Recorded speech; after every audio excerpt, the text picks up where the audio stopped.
Hello, নমস্কার madam, আপনি থানাতে কখন থাকবেন?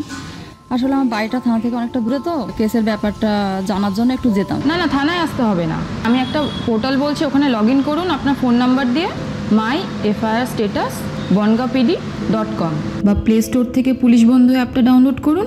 ওখান থেকে লাইভ স্ট্যাটাসটা পেয়ে যাবেন। হ্যাঁ, এখন আমাদের এই পোর্টাল করে কিন্তু অনেক সুবিধা হয় এবং আমরা এই পোর্টাল থেকে অনেক কিছু জানতে পারি। যেমন আমরা বিভিন্ন কেসের সামারি জানতে পারি, পেন্ডিং ওয়ার্ক এবং বিভিন্ন রেপ কেস, পক্সো কেস, এগুলো তো আমরা ওখান থেকে ডেডলাইন জানতেই পারছি। কেসের ইনভেস্টিগেশনের সময় বিভিন্ন নোটিশ আমরা তো খুবই সহজেই জেনারেট করতে পারছি। আবার নতুন নতুন লসগুলোর আপডেট, কোর্টের অর্ডার বিভিন্ন, এতে আমাদের তো খুবই টাইম সেভ হচ্ছে, তাই না? একদমই তাই। কি শান্তি লাগছে, কেসটা অনেকটা এগিয়ে গেছে। যাক, তোকে কিন্তু কষ্ট করে থানায় যেতে হলো না। পুলিশ বন্ধু এফআইআর এবং ফাইনাল রিপোর্টের মধ্যে একটি সেতু বন্ধন হিসাবে কাজ করে।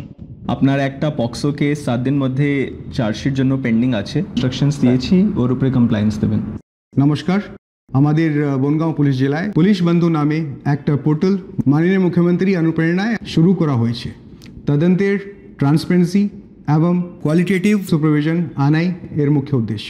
আমাদের প্রত্যেকটা থানায় পুলিশ বন্ধু পোর্টালের জন্য একটা পুলিশ কিয়স্ক লাগানো রয়েছে, যেখানে অভিযোগকারী এসে এই সুবিধাগুলো পেতে পারবেন। প্রত্যেকটা সুপারভাইজারি অফিসের সঙ্গে ভিডিও কনফারেন্সিং মাধ্যমে ওনাদের সঙ্গে আলাপ ব্যবস্থা এই পুলিশ কিয়স্কে দেওয়া রয়েছে। পুলিশ বন্ধু পোর্টালে প্রত্যেকটা অফিসের ইনচার্জ এবং সুপারভাইজারি অফিসের জন্য dashboard, case investigation tracking, reports, human and material resource management, welfare, trial monitoring এবং বিভিন্ন ধরনের ম্যাপস জেনারেশনে সুবিধা রয়েছে। বনগাঁ পুলিশ জেলা এবং সমস্ত পুলিশ বিভাগ আপনাদের 24x7 পরিষেবা দেওয়ার জন্য প্রতিজ্ঞাবদ্ধ। জয় হিন্দ।